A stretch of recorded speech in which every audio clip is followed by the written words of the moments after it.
Hello guys, welcome back to my new blog.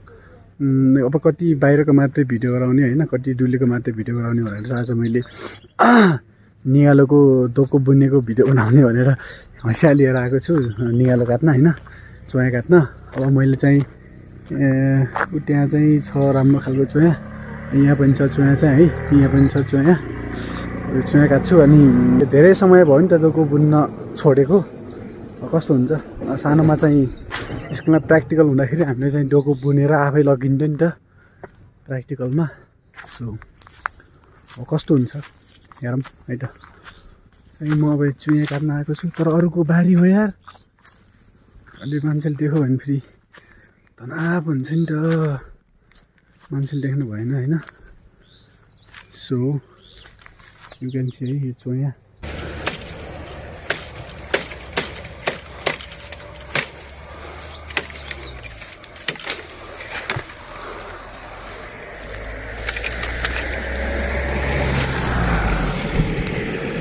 किराल खाएको हुन्छ कि फेरि यार, किराल खाएको भयो भने नाचिन्छ नि त होइन।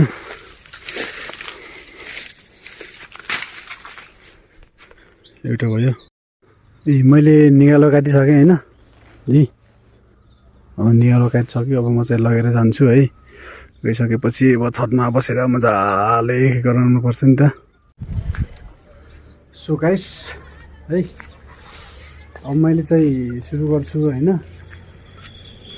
कहाँ बसेर सुरु गरौँ?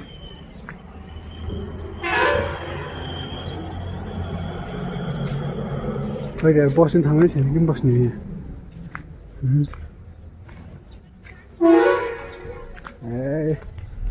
यही बस्दै पनि भयो है। यो हो होइन, चाहिँ मैले सुरु गर्छु है त।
सो फाइनली गाइस डोको चाहिँ रेडी भइसकेको छ हैन यु क्यान सी